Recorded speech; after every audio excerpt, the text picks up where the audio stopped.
म मानदेव सन् 460 मा स्वयम्भू बनाए यो बुद्धत्वको ज्योति संसारभर फैलियोस् भनेर। म सुपुष्पदेव झण्डै 1600 वर्ष अघि पशुपतिनाथ पुनर्निर्माण गरे। शिवको कृपा सदैव नेपालमा रहोस्।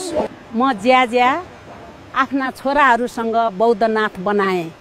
यो शान्ति र करुणाको स्मारक हो। म हरिदत्त वर्मा चाङ्गु नारायण पुनर्स्थापना गरे। यो विष्णुको सबभन्दा पुरानो मन्दिर हो। म प्रताप मल्ल काठमाडौँलाई कला संस्कृतिको राजधानी बनाए। हरेक ढुङ्गा हरेक काठमा मेरो कथा छ। म सिद्धि नरसिंह मल्ल ललितपुरलाई कला नगर बनाउने सपना बोकेर यी दरबारहरू उठाए। म भूपतिन्द्र मल्ल भक्तपुरलाई देवताहरू बास गर्ने सहर बनाए। यो नेतपोल मन्दिर मसँगै उठेको गर्व हो। भूकम्पले होइन, समयले पनि यसलाई ढाल्न सकेन। म भीमसेन थापा धरोहरा बनाए। नेपालले आकाश छुन सक्छ भनेर देखाउन। हामी काठका सिपालु एउटै रुखबाट काष्ठमण्डप उठायौं। यहीबाट काठमाडौँ नाम जन्मियो।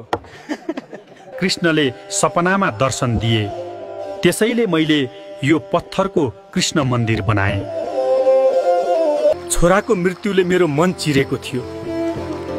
रानीको दुःख मेटियोस् भनेर माफी पोखरी बनाए। म चन्द्र शमशेर सिंहदरबार बनाए। नेपाल आधुनिक शक्ति र शासनको यात्रामा प्रवेश गरोस् भनेर। हामीले बनाएको धरोहर नै नेपालको आत्मा हो। यसलाई जोगाइराख्नु, किनकि इतिहास त्यहीबाट बाँचिरहन्छ।